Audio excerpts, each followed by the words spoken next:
Hi guys, I'm back, and I had a shit week. As you can see from those beautiful dark circles and this beautiful stress pimpling, I didn't have much time to myself this week. Because my classes at school this week hit kinda hard. And when I'm feeling tired or down, I like to bake cookies. And so I'm gonna be taking you with me today in my quest to bake cookies two ways. We're gonna bake some chocolate chip cookies and we are gonna make some lemon cookies.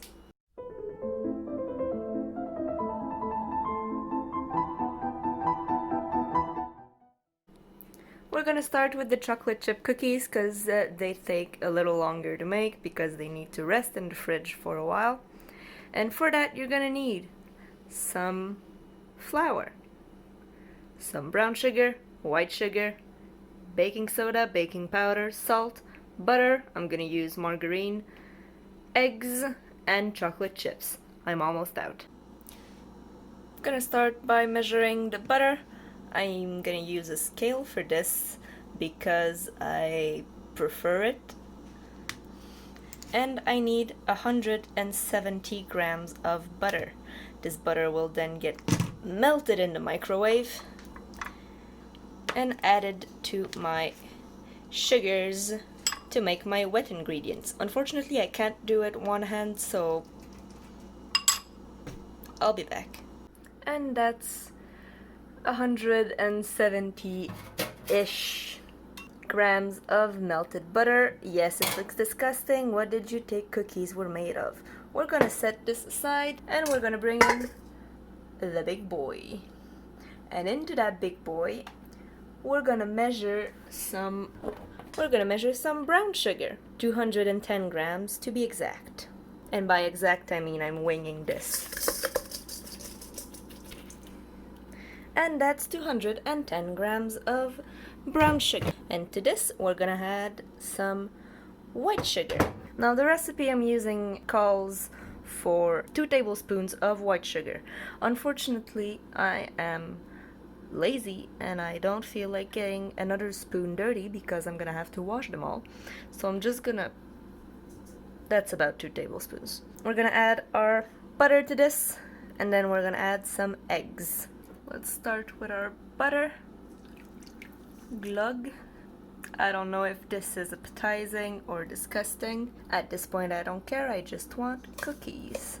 And then we're gonna take that off the scale because it's gonna be better like that. We're gonna drop the spoon in the cookie mix and we're gonna mix around.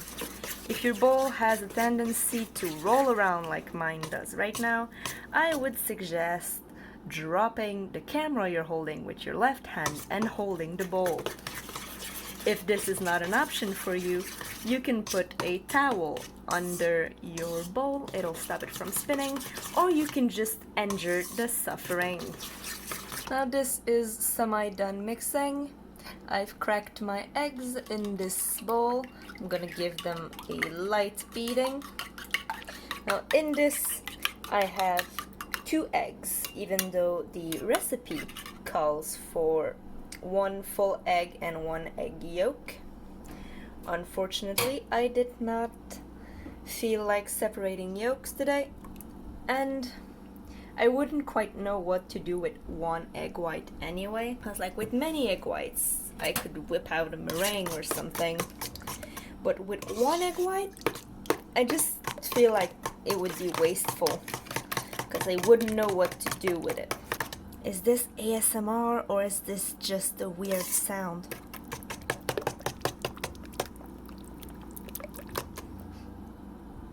Probably just a weird sound. Okay, moving on. We've mixed our wet ingredients together. The recipe now says to use another large mixing bowl and prepare our dry ingredients. Unfortunately for that recipe, I do not feel like taking out another bowl because I have many cookies to do and I have limited bowls.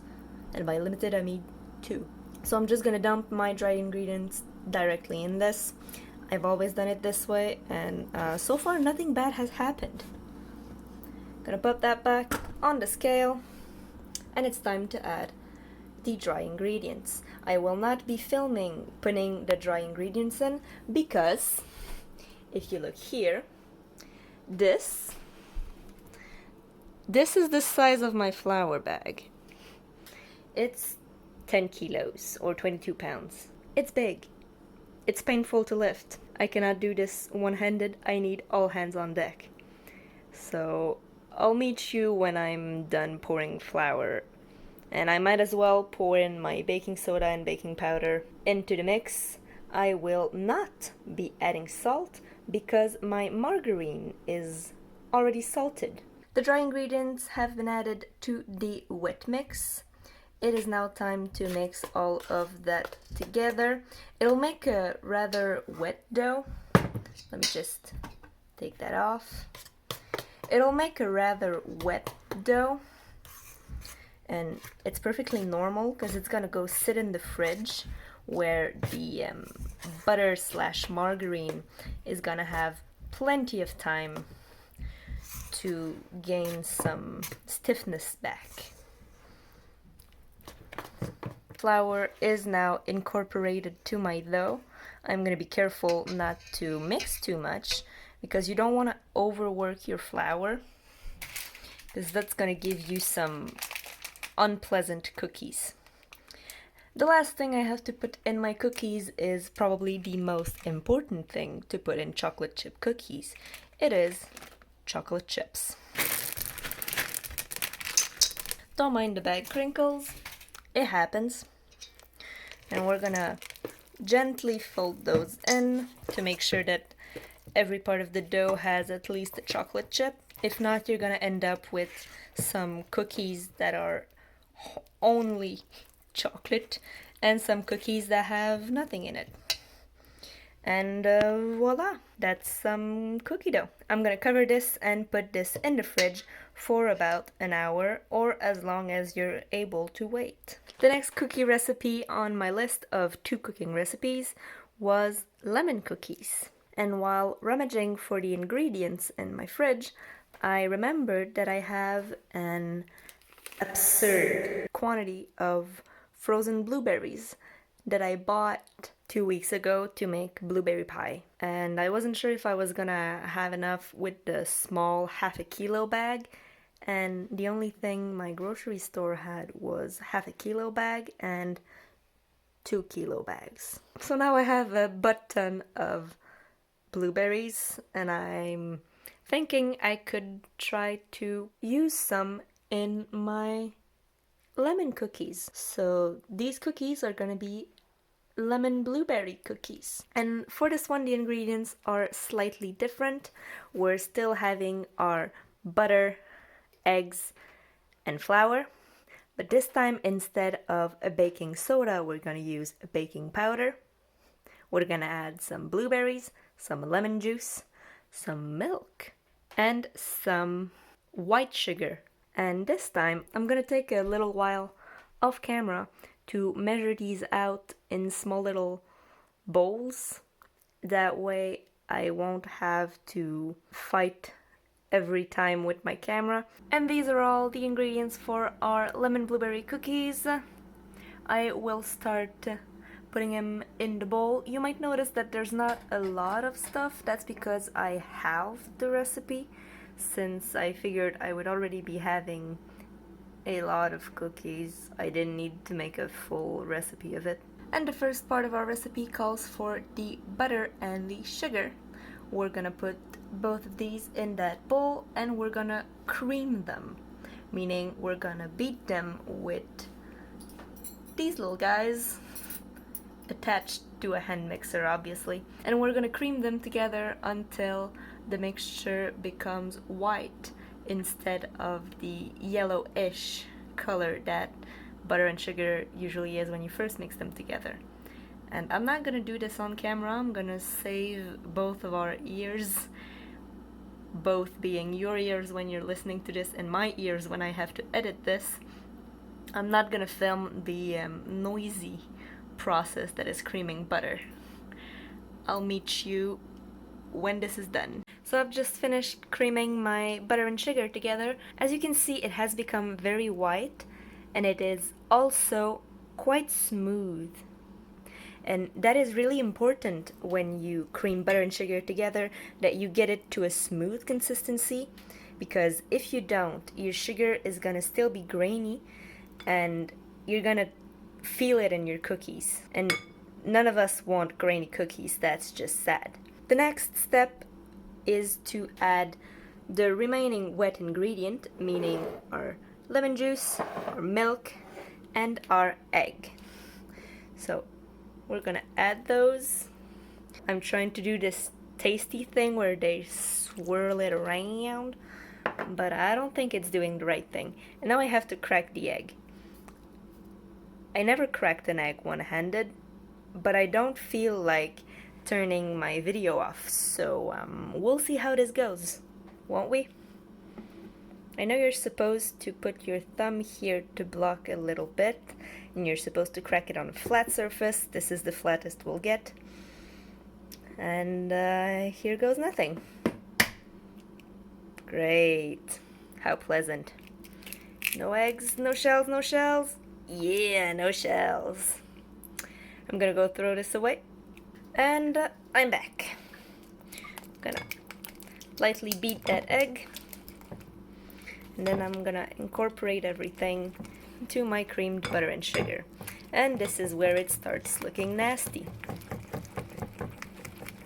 So I'm gonna give this another hand mixer whirl, and I'll see you guys when this is done. Okay, so I've been beating this for about 2 minutes, and it should have emulsified and became creamy by now. Unfortunately, it looks like cottage cheese. And I'm not gonna lie to you, I do feel a bit nauseated by it, but at this point I have invested too many ingredients in this, and I do not wish to back out of it. So I'm just gonna incorporate the flour and hope for the best, really. So I have my flour over here, and I'm just gonna add a small amount, maybe like a third of it.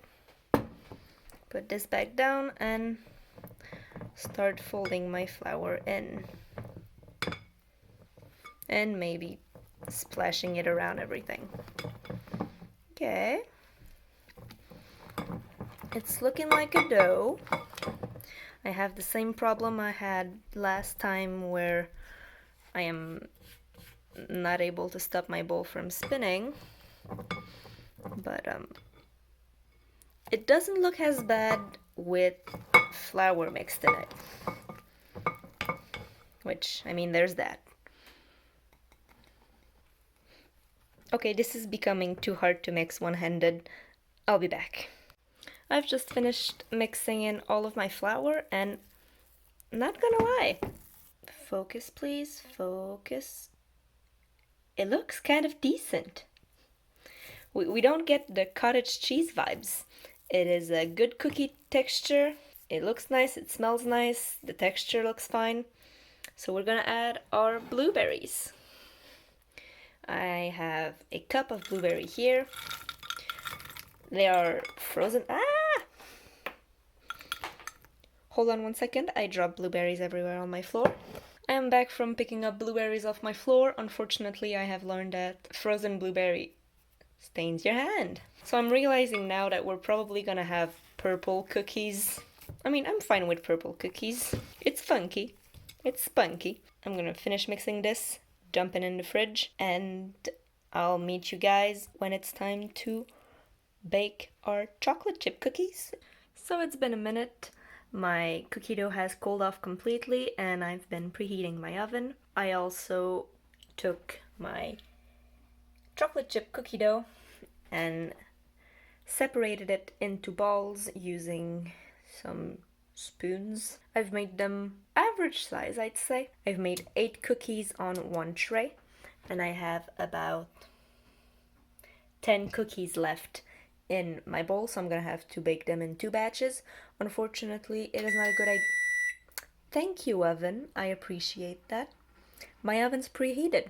So what I was saying before I was rudely interrupted by a thing I started myself was that it's not a good idea to bake 2 trays of cookies in the same oven at the same time. I don't know why, I just know the times I tried to do that, it didn't quite give good results, and many people say not to do that. So I'm not gonna tempt the devil, and I'm just gonna bake them in 2 separate batches. In they go for the next 10 minutes. It's been 10 minutes. It is now time to see what those cookies look like. As you can see, they puffed quite a lot. But that is how I like my cookies. Now these cookies are still very soft because they just came out of the oven, but I want to use this baking tray to make more cookies, so I'm just gonna push this away, bring in a wire rack, and I'm just gonna slide them on to the wire rack for them to cool, and I'm gonna try to do that without burning my fingers.